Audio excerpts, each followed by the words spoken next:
Good evening, everyone. Thanks for attending my very first webinar. My name's David Kafka, and I am a broker owner of RE/MAX First Choice Belize. I have offices in Placencia and Hopkins, but my agents are spread throughout the country. I'm originally from Charleston, South Carolina. I moved here a little over 10 years ago. I came about 15 years ago, and when I got off the plane, it was a nostalgic feeling. I just was like, I have to move here. And every time I left Belize, I would get depressed. So I would hurry up, come back 6 months later, and then we were just testing where we wanted to live. And then 2008 and 9, of course, we all know what happened during that time. I was done. I was burned out. I sold everything and moved to Belize in early 2010, like February. So here I am, and I'm excited to see everyone here tonight. And what we're gonna do is this is for educational purposes only. My mentors, they talk about education for effective action and collapsing timeframes. So what took me 10 years to realize and to find out here in Belize, I'm hoping that I can help collapse your time frame if you're interested in Belize. And I'm here to answer any questions you have. I might not know the answers, and if I don't, I'll tell you, and I will find out the answer, and then the next time we will answer that question live on the air again. These are going to be taped, and they will be on YouTube or Vimeo.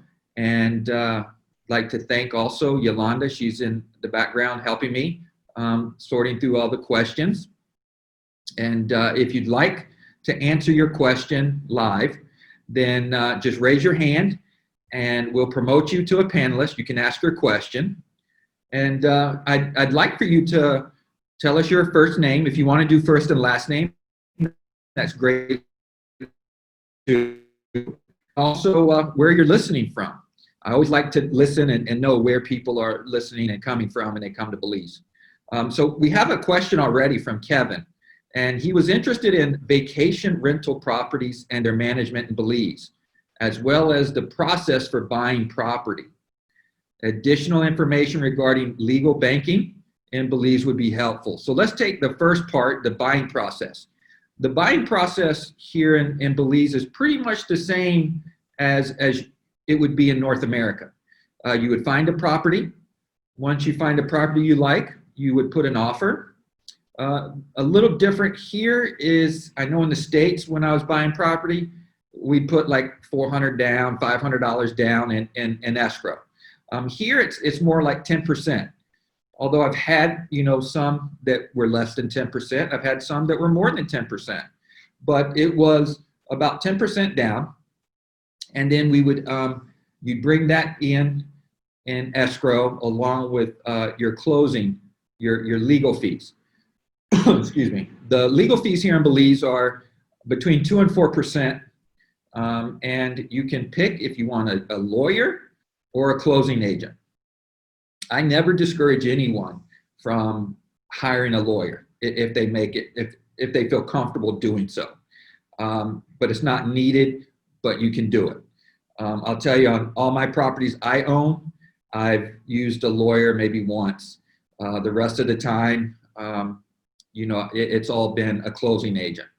And let's see, I have 100 acres, I have 5 acres, then I have an 8-unit building, I have a small resort in Hopkins, and I have a couple houses, one in Placencia and one in Hopkins, and I have a couple acres in City River, on the river.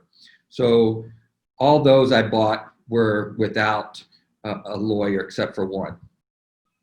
Then, so what you do is once the legal fees come in, we start the process of doing the title search and circulating the transfer documents, getting all the approvals, central bank approvals, things like that. A closing agent will be about 1% to 2% of the sale. And there is a minimum of depending on who you use, between $1,000 and $1,800 US. And when we're talking about property here, we're always talking about US. And if we talk about Belize, I will tell you, Belize prices. So what we do is majority of the time our closings are people, you're not in a lawyer's office or an office. We circulate the documents via Federal Express, and it will be the transfer documents. And you will also need to do a certified copy of your passport, a color copy of your passport. And then you'll have to have a JP stamped, on the transfer documents.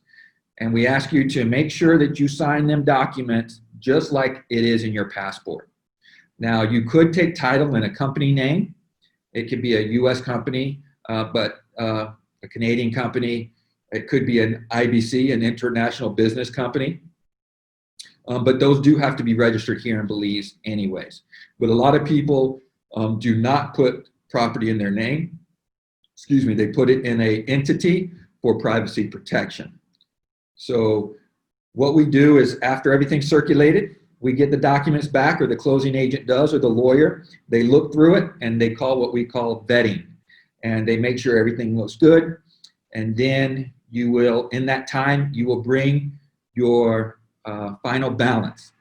There is an 8% stamp tax that goes to the government of Belize. It's a one-time fee. And what the first 10,000 is exempt. And what we do for houses, condos, we like to separate the furniture, fixtures, appliances. If you get a car in it, a boat, whatever, we separate that from the price because you're only paying the stamp duty on the land and the building. So that will lower it. And again, the first 10,000 is exempt. So if you're buying a $100,000 property, you're paying 8% on 90,000. And if you are a Belizean or CARICOM, it can go to 5%. Then we lodge those documents at the lands office, and then the property is yours. And we pay the seller, and you'll get a receipt. And on that receipt will be an instrument number. And on that instrument number, you can call anytime you want the lands office and see where your title is.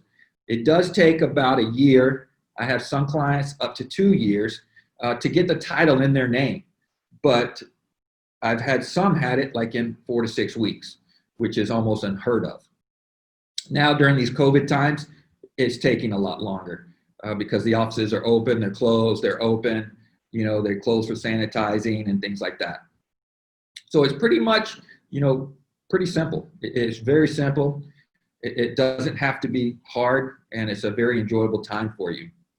Talking about banking, there are definitely some better places in the world that is better at banking. Here, we have a lot of money laundering rules and regulations, courtesy of the US government. And it's kind of hard to open up a bank account, but we do have a couple international banks, and you can open a US dollar account. Could be a Canadian dollar, Swiss franc, yen, it could be whatever. And like Key Bank, it's an Ambergris Key in San Pedro. They do it, they have one, and it's a very popular, it's a very nationally recognized bank for offshore banking. And you can hold your dollars in any denomination there. And so that would be, pretty much it for the banking side. But it is pretty hard to get a bank. You have to get central bank approval. If it's a company, all the shareholders that are going to be signing have to be central bank approved. And so it does take a while. I know some clients that have taken, 4 to 6 months, even a year to get a bank account. So I hope that answers your question, Kevin, and thanks again for that. Do we have another question?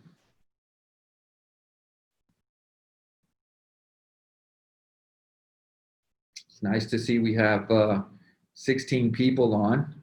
You can raise your hand again if you want to answer. And if it's going to take somebody a minute, I'll go ahead and answer one. What's going on with the airport? As you may or may not know, the borders in Belize are closed. Every border is closed. We do expect the airport to open October 1st. And that is going to be for the first phase in the grand scheme of opening. And I invite everybody to go to the BTB website, and we can also, get you these links to find out. But you'll have to have a PSR test within 72 hours. They may or may not have the app. It's not out yet, but you do have to bring a PSR test or a PCR test, and you will have to stay overnight in a hotel. Excuse me. And if you're good, then you are free to go to your approved gold standard hotel. And then you have to stay at the hotel. We are working all the kinks out still. The BTB is. So if you have a home here, if you want to invest here, there's definitely some other things you can do to get on that list. Right now, there's not a really investor list, but there's a what I call an application for a Belizean. And then we're working with a couple people to help get that taken care of for you. But there's definitely some rules and things. You're not going to be able to come to Belize and then just go wherever you want. If you're coming to look for property, let's say October 1st, you're going to have a itinerary with these 3 properties, these 4 properties you're going to see. So if it was me, I would probably wait, let some of the dust clear, let some of the kinks get worked out, and come mid-October, end of October, and see how that goes. Again, things are changing kind of at a daily basis. So if you are subscribed to our newsletter, I try to put out at least once a month a update on what's going on with the COVID and what's going on, in the country. So thank you very much for that question. We have a question from Michelle Sharp. And is there financing available? So what kind of terms are normal? I'd say probably 60% of our sales right now are financed, seller financing. And then the rest, people are paying cash. I would suggest try to bring the money from wherever you're coming from. Either do a home equity line. I actually have a special report, if you're interested in it, on how to buy property using leverage here in Belize. And one of the things we talk about is a home equity line or, a signature loan or something like that in the States, because, well, not even in the States, but anywhere you're at, because money right now is pretty cheap, whereas a bank loan in Belize is pretty expensive. So take, for instance, my resort in Hopkins. I have a small resort in Hopkins. My loan on that is 10%, which is, still pretty okay. When I first came to Belize, the interest rates were 14 to 16%, but my savings account was getting 5 to 6%. So with the interest rates going down a little bit, of course, the interest in our savings account are going down. But what we can do is we normally do a 15 to 30 year amortization. I'd say the average is about a 20 amortization schedule. And we do a balloon payment at either 3 years or 5 years, 7 years. I've seen 10 years before. We have one developer in San Pedro. He's doing a 30-year loan on his lots. So, we even see that. The interest rates are going to be between, I've seen 4%, I've seen 8%. I'd say the middle is about 7% when it comes to owner financing. Again, if it's at a bank, it's going to be 10, 11%. If it's your personal residence, not like a commercial property, you could get, between 6 and 8. Sometimes Scotiabank has a special at like 5%, 4.99%. Kevin Winkler, how safe is Belize? That's a good question. And if you look at statistics, as you know, Belize is a very small country. We have around 450,000 people. And if you look per capita, per 1,000 people, Belize is one of the most dangerous countries in the world. We have an average of maybe 120 murders a year. Majority of those are domestic, drug, or gang related. And again, it's a small country, so you kind of know who these people are and where they hang out.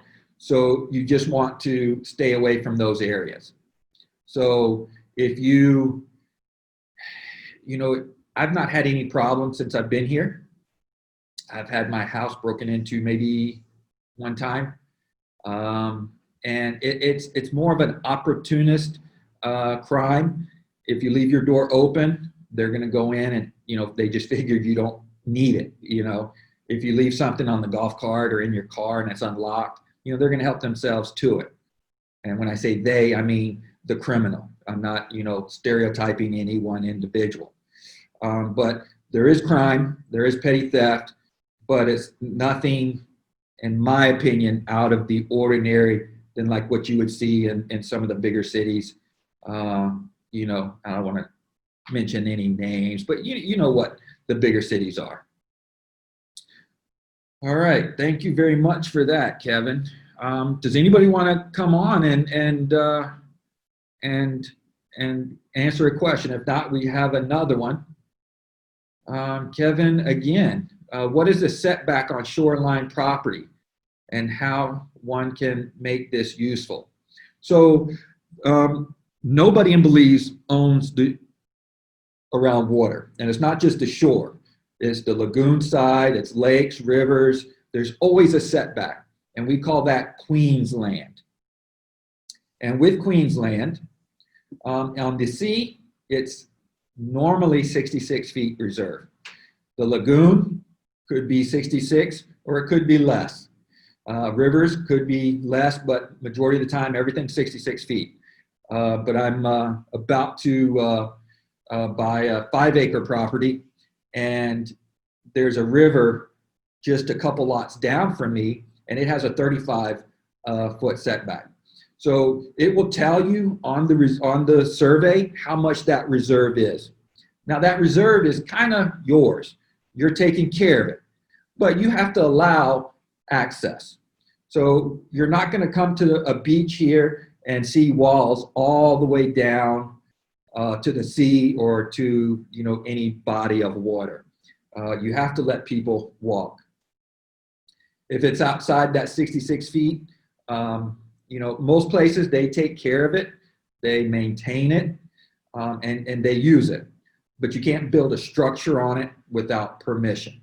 For example, a pier, a dock, things like that, you have to get permission from the government to lease that space from them. And then again, like any pier, it's a public area that, if I have an emergency, I can, go and dock my boat there. Or I can drop somebody off there. Like my house in Placencia, I have a dock, and my neighbor comes by boat sometimes, and they drop her off at my dock, and she walks to her house. So you're allowed to maintain it, but it is technically not yours, but it's yours. So, all right, can somebody buy property and rent it out for vacationers? Any license required? How much approximately to build a home? So there's two questions that Michelle asked. You can buy a property and rent it out, yes. Depending on the property, you might have to rent it out. So that's definitely something your real estate agent will want to ask about. There might be some properties that have limitations on what you can use it for. For instance, there's a resort here in Placencia that You have to rent it out, and you can use it for 4 weeks a year. Now, it is your condo, so if it's not being used during a certain time of year and you've already used your 4 weeks, of course you can use it again. And they try to work with you as much as they can on that. But you can rent it out. You can, what we call lock and leave, which is you don't rent it out. You can do a long-term or short-term. So let's say a property that is $1,500 a month for a 2-bedroom, 2-bath on the ocean or the Caribbean, you could probably get $200 to $300 a night, short-term.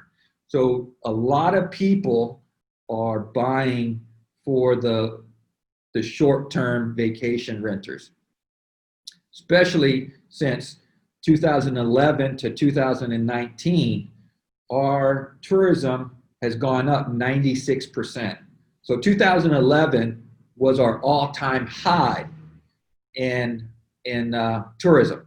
So before 2011, it was kind of up a little bit, but kind of flat. But 2011, it just started going up. And again, like I said, 96% since 2011. So a lot of people are buying units and renting them out. You do have to have get it licensed by the BTB, and the criteria and the price depends on what you're buying. Are you buying a house? Are you buying a condo? Are you buying a resort? And how big of a resort? It's usually done per beds and things like that. I don't know the price off the top of my head on what it costs, but you do have to get it done every year. They are not having us renew for 2020 because of everything going on with COVID. They're allowing us to not renew until 2021. All right, so, Kevin, you got a question you want to come on and ask? Again, state where you're from, where you're listening from, and Yolanda will promote you.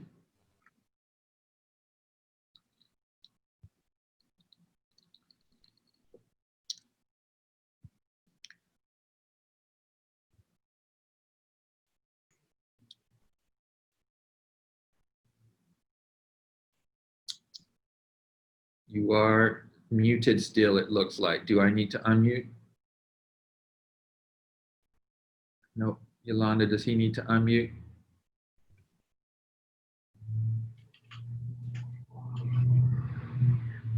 Are you talking to me? Yes. How are you, sir? Oh, good. I didn't have any other question. I don't know why. I don't have any other question right now. Okay. All right. Well, I see one that says the property line. Where does the property line start after the 66-foot reserve?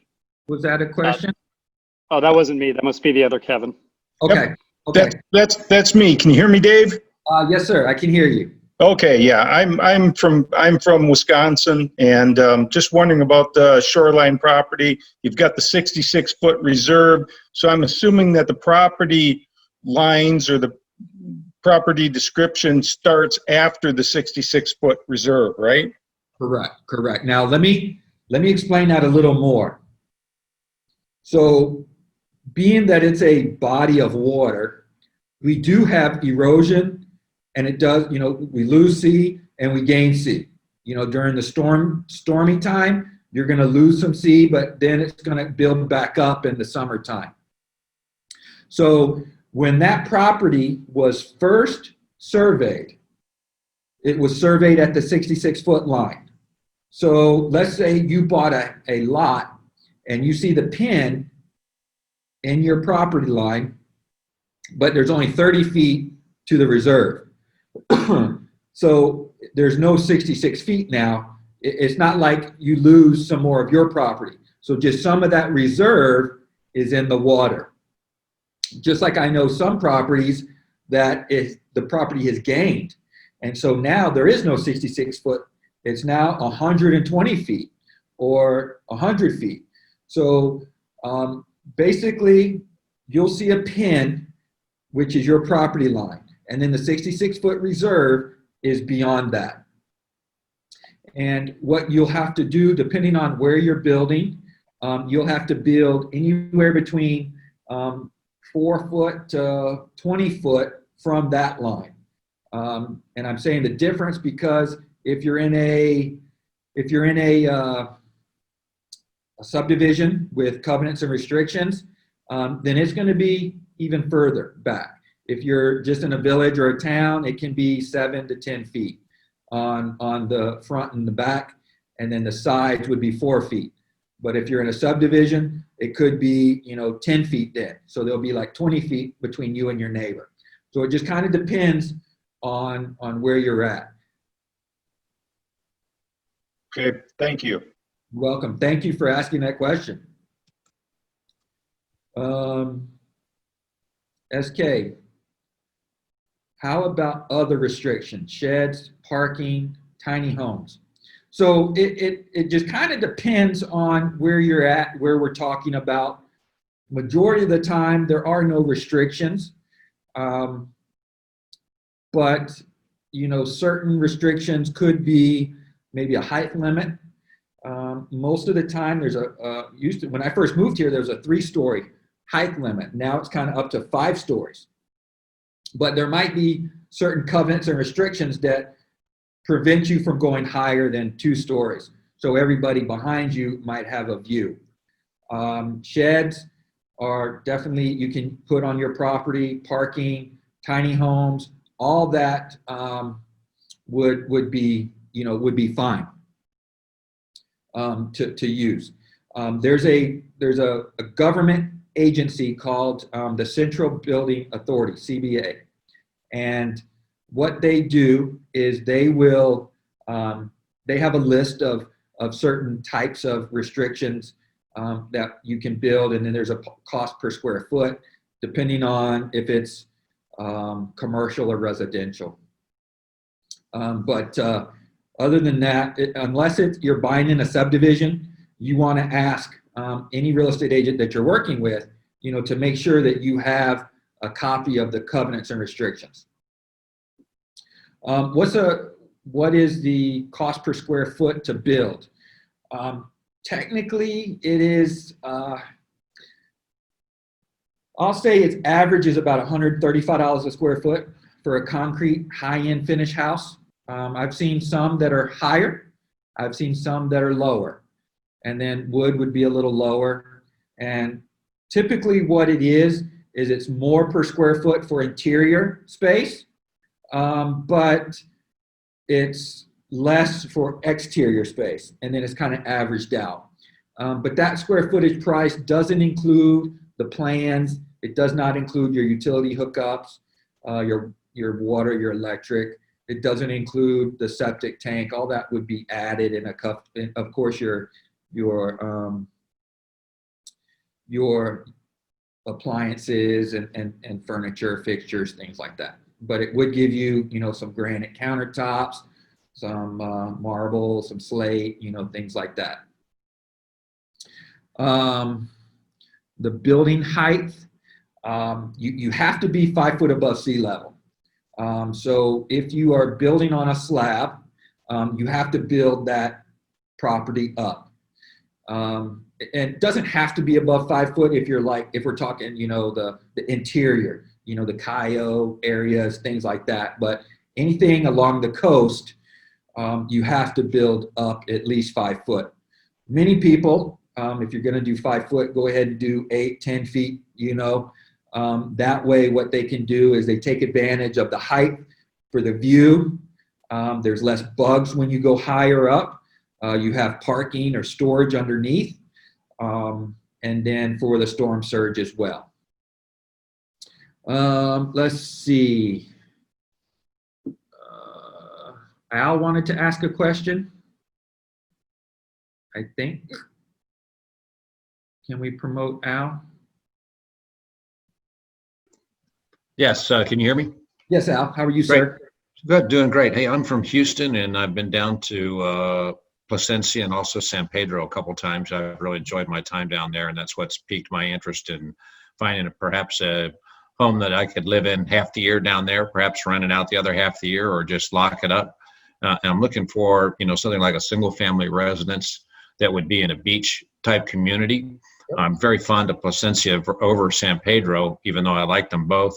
I like some of the out islands, like Turnip Key. I was out and there and visited St. George's Reef and several other places. But what cities would you recommend that we explore if we're going to look for a home like that, a beach type property?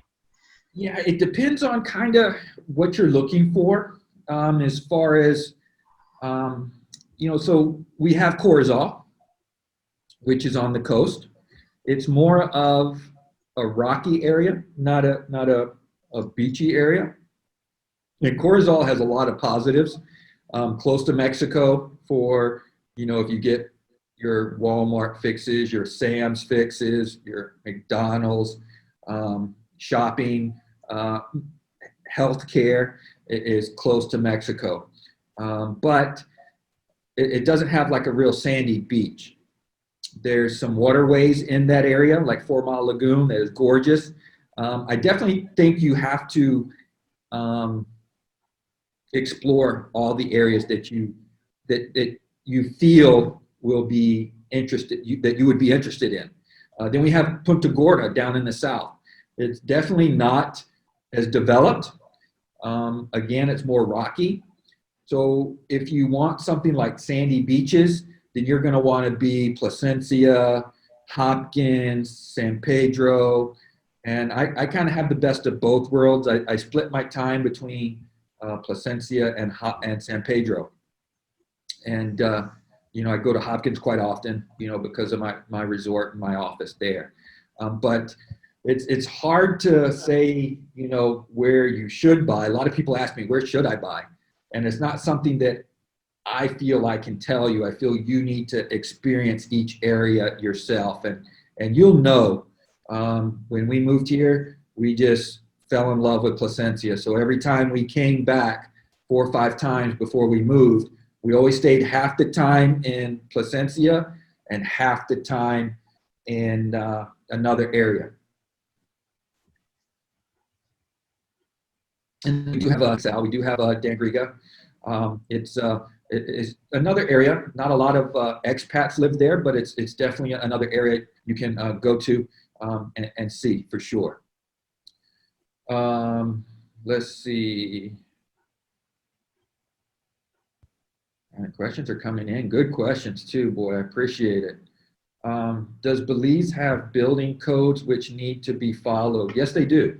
When I first moved here and first started coming here, you could write it on a napkin or a piece of paper and they'll build your house. Now you have to get Central Building Authority. Let's say you have a plan you like from your home country or state, North America.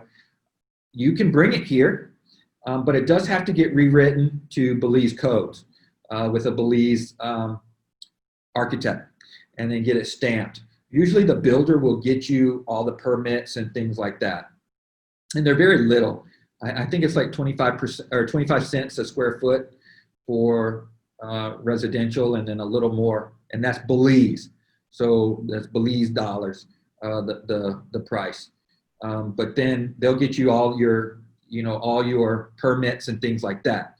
If you're building in a town, San Pedro town, Belize City, or one of the other towns or villages, or towns, sorry, not villages, you'll have to have a separate approval process with them. So like if you're building in San Pedro, you have to get a Central Building Authority building permit, and then you have to get one for the town of San Pedro.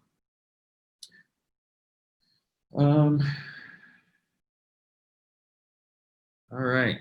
If you have any questions, please let Yolanda know and she'll promote you. I'm just trying to go back a little bit.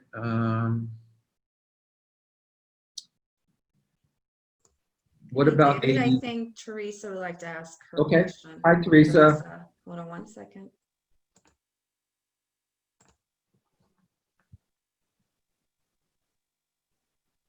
Hi, David, can you hear me?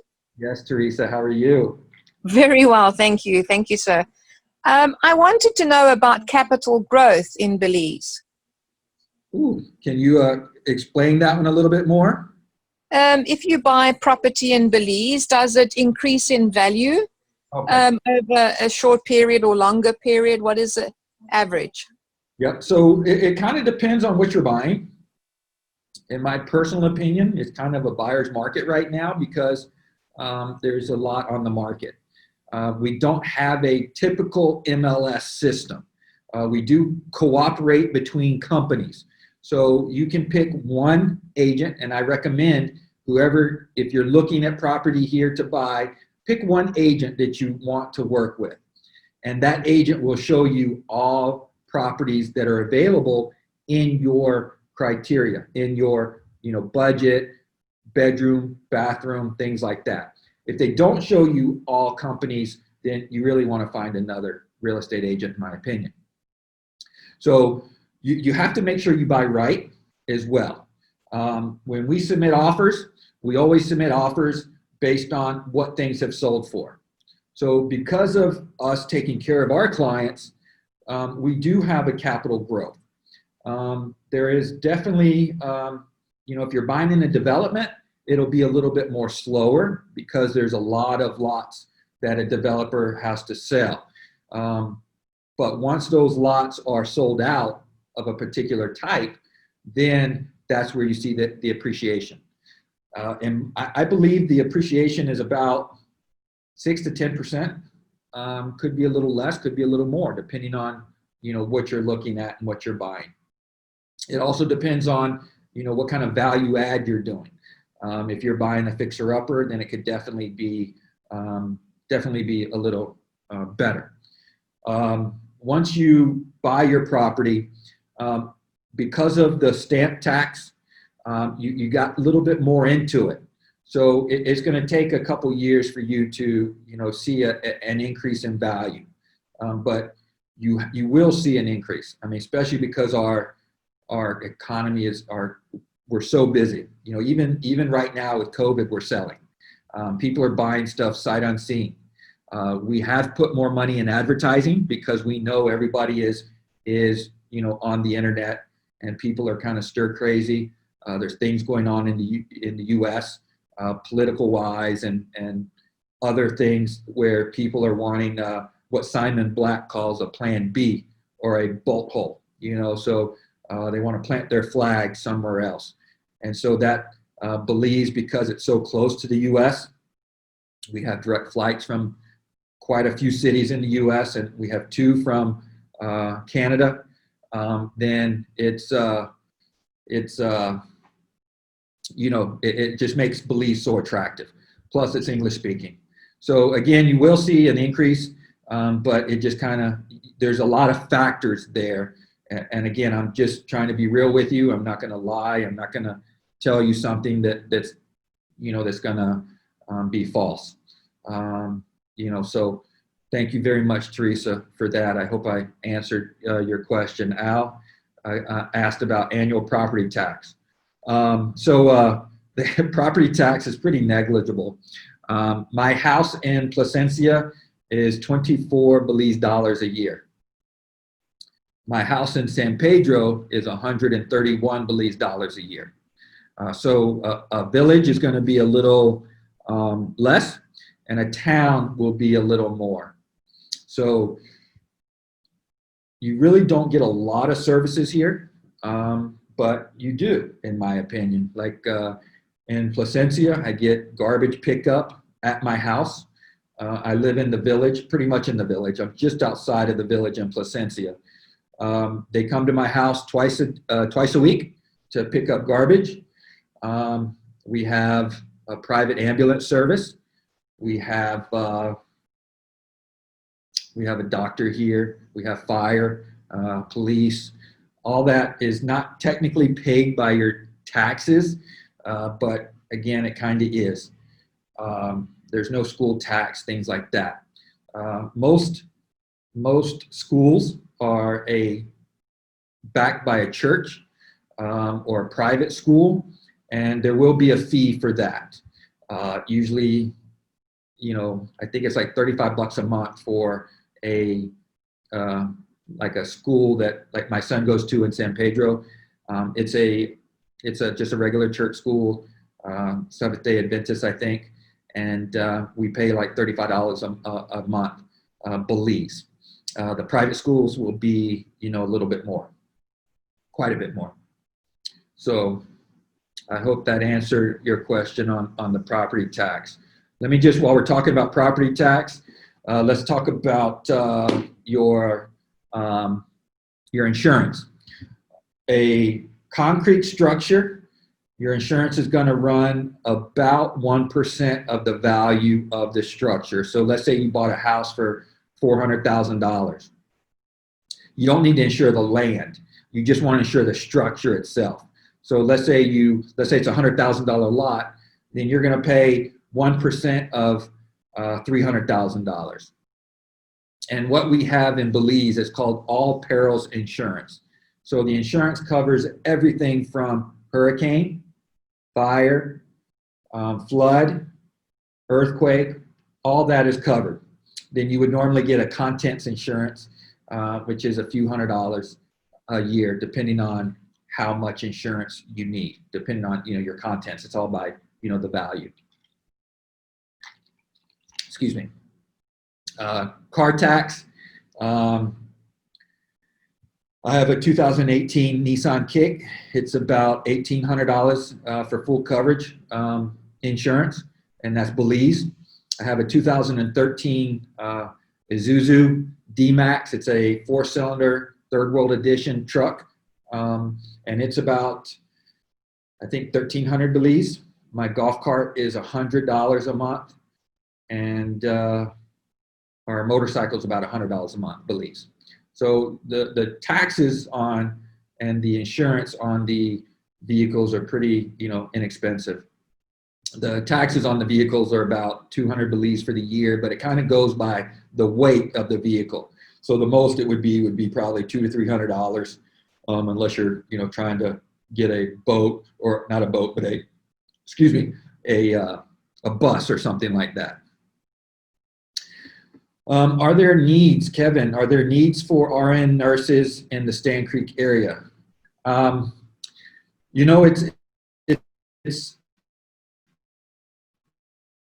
There are.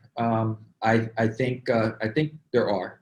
It's kind of you need to get a work permit, and you would need to get approved from the health administration. Now, the thing with work permits in Belize is they don't want you taking a job from a Belizean.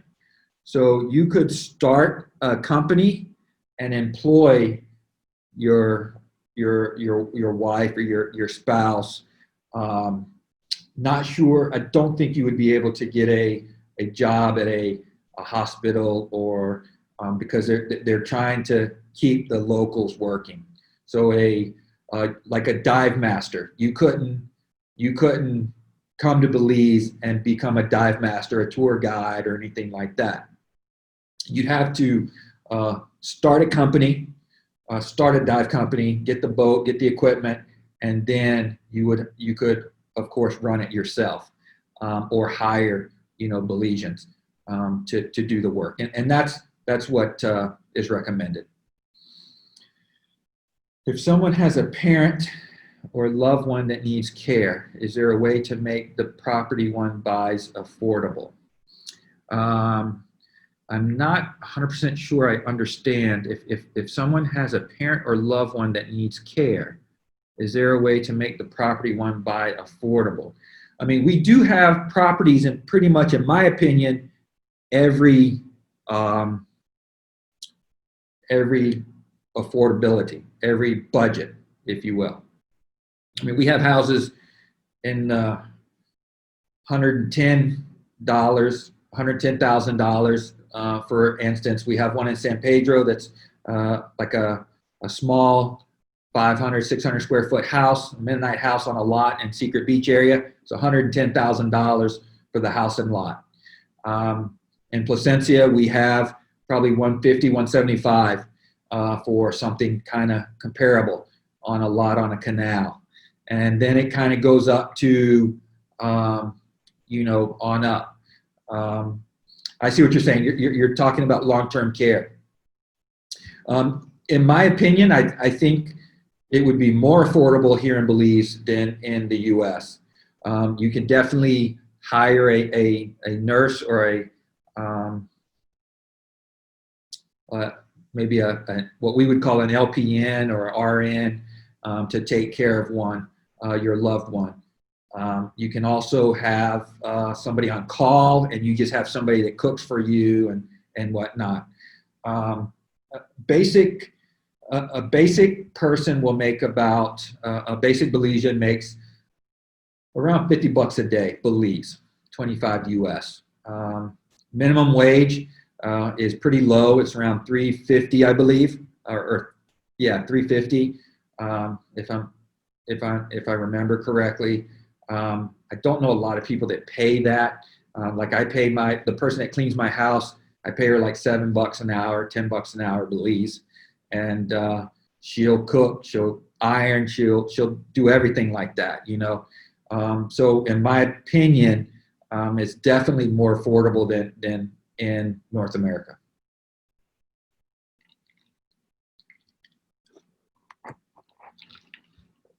Wow. Anybody else have a question? So we talked about some taxes, insurance. We talked about building codes. With no MLS, what's your suggestion to advance search for properties?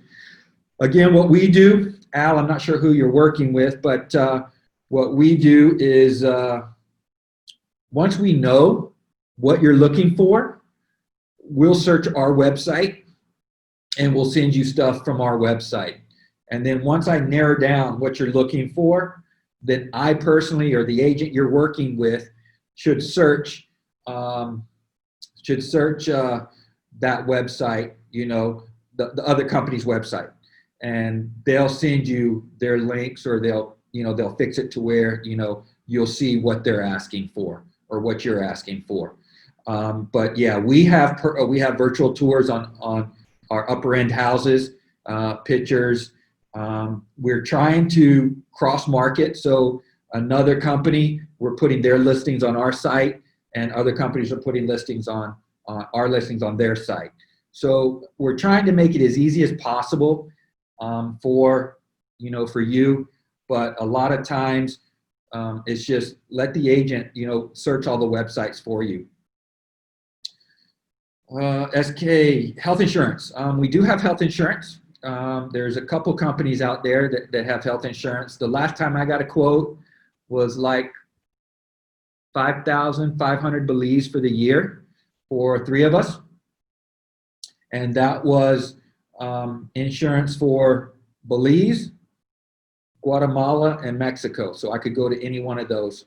And then it would pay 80/20 on something for, let's say if I went to the US. There is expat insurance. If you want to reach out to me, I can send you a couple companies that I know of out there that have expat insurance. They'll fly you to the US or whatnot. I personally, I just self-insure. So I take that money and I put it in a bank and or into an investment, and then I self-insure.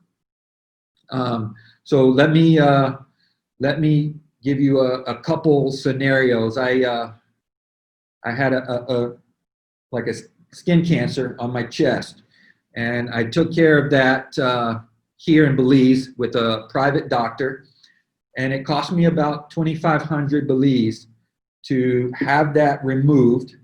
I was awake, sort of, but they sent it to Guatemala to make sure I had the clear margins, and that was a follow-up, and all that. Recently had a baby. My wife had a C-section, and that was 5,500 Belize at a private hospital with a C-section. That's me staying there. That's the pediatrician, the OBGYN. That was everything. $5,500. So it's so much more affordable here than in North America. The companies that for insurance, I don't have them off the top of my head for the expat insurance, but the insurance companies are Sagicor is one, Massey is one, RF&G is one, and most of the insurance companies have a health component that you can go to any doctor. Once you have a Social Security card, a Belize Social Security card, you can go to a doctor. Like if I went to a private doctor or a public doctor, it wouldn't cost me nothing. And but it's very minimal if it does. I think if I'm sick and I go to a private doctor here in Placencia, cost me like maybe $50, $65 Belize, and that usually covers the health exam and the medication if I'm sick. Randall, typical cost for building materials versus cost of building materials in the U.S. I heard you could hire Mennonites to build for you. Is that something you've heard of? Yes, the Mennonites are very good builders. They do build like what we would call in the U.S. a modular home. The biggest modular home you can build here or bring here is a 20 by 40. And there's a couple areas in what we call Spanish Lookout where the Mennonites are living. They have these homes that they build and they will deliver them. You can get everything from a shell, and then they will put it for you. They'll deliver it and put it for you, and you finish it, or you can get it finished. I do suggest if you're buying on the coast or building on the coast or bringing the house on the coast, you're going to want to upgrade. You're going to want to add the hurricane clips. You're going to want to add, some insulation, maybe some better windows, the AC, and things like that. Or you can have,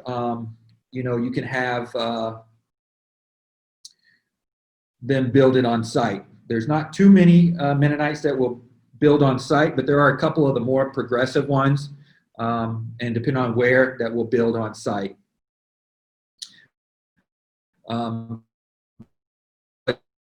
And we have a lot of builders that are great builders, some that come from the U.S. That are building here, but a lot of the local builders are great. But again, just kind of watch it because a lot of the U.S. builders will hire the local builders and they'll just mark it up. So you could get everything done the same. But you can also hire a consultant, like we do some consulting for people, take pictures, and we kind of watch it for you. We always recommend getting 2 to 3 bids, if you will, and then compare. The materials are more expensive here because everything is brought in. The only thing we have here is concrete pretty much, and some of the wood. We do have pine, but a lot of our pine even comes from the U.S. and Canada. So our treated pine. Again, the materials are going to be more. Your labor is going to be less, typically. Tourist visa, QRP, permanent residency, differences in cost. The tourist visa just unfortunately went up, but again, it hasn't gone up in many, many years. I believe the new price is about $100 US a month now for your tourist visa. It's good for 30 days. The QRP is, I believe, $250. Don't quote me on that. I need to double check that. Permanent residency kind of goes by where you're from. And I think for me at the time, it was $1,500 $1,500 Belize when I got my permanent residency. And then the tourist visa, you can come and go as you want. It's good for 30 days. The QRP, you're kind of like a permanent resident, but you cannot work here. You can own a resort here, but you can't do none of the work. You have to hire it all out. A permanent resident, once you're on a tourist visa or a work permit for 1 year, then you qualify for permanent residency. And permanent residency, you can't leave the country for more than 2 weeks out of that year. Now there are some, exceptions like medical or family emergency, but you'll need to back that up while you left. So once you apply for residency, it could take 6 months to a year to get it. Once you're a permanent resident for 5 years, then you can go for citizenship. So like I am now a dual citizen. I hold a US passport and I hold a Belize passport. Let's see. All right. Well, we got 5 minutes. We were gonna close it out after an hour, and then this will be available online as well. And we're gonna do it again next month, October 20th. So we're trying to hit all the expat sites, trying to get y'all comfortable with asking questions. We'll also bring some people on. I've been here, like I said, for over 10 years. I've done quite a bit here when it comes to, getting a firearms permit for, I'm part of the fire department here. I'm part of the Humane Society here. So, I can answer questions about pretty much anything here as far as, bringing animals in, things like that. So I want you to be comfortable asking anything. Our YouTube channel is Remax First Choice and David Kafka. And I also have a Caribbean Capital Group, but I'm not sure if I have the YouTube channel for Caribbean Capital Group yet. But definitely we'll get you those. We're trying to build it up right now. And instead of doing a webinar or a podcast, I figured we'd do this. And I'll be bringing guests on, sometimes as well. Kevin, downfalls I've experienced in living in Belize. I'm probably not the best person to answer that question because I love everything about the country. There are some things that will drive you nuts, such as, if a Belizean goes into a grocery store, or let's say a Belizean goes and asks how much to rent this. Like for instance, I'm trying to rent a place here in Placencia. A friend of mine went in and asked how much it is, and they said it's $700 Belize for a month to rent this 600 square foot building, 400 square foot building. When I called them and asked them, it was $1,000 Belize dollars to rent this building. So that kind of, aggravates me a little bit, especially since I've been here so long. I am Belizean, and I'm trying to just employ people. I'm trying to do everything I can to employ people. Some other downfalls are things like in real estate, how there's no real estate bill. You don't need a real estate license to be here. So there's a lot of crooks that are selling real estate. There's people that will lie to you just to get you to buy, because they all they care about is that commission check, whereas we are more about building relationships. But when you buy property here, because there's no MLS, because the government is still kind of behind the times, it takes so long to get your title. Some of those things are frustrating, but I wouldn't call it a downfall. When I first moved here, everything was pretty expensive.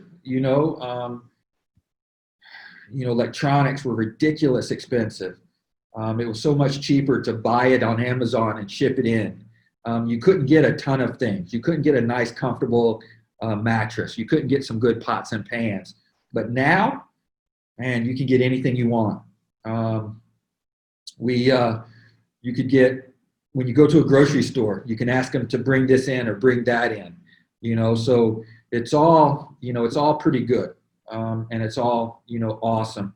On the chat box, Yolanda, thank you very much for helping me tonight. She put in our our YouTube channel. Caribbean Capital Group is my passive investment website. So you can read my blogs that I write every week about Belize. If you're interested in passively investing versus, active investing, you can look at that. I have a webinar coming out on what is passive investing and what are the benefits. We have a lawyer coming on, a tax professional, and a self-directed IRA person. So again, I thank everybody for being here, for joining us tonight. Thanks for your wonderful questions. I hope you enjoyed it. I hope you thought it was helpful. And again, come back October 20th for some new questions. Thanks, everyone.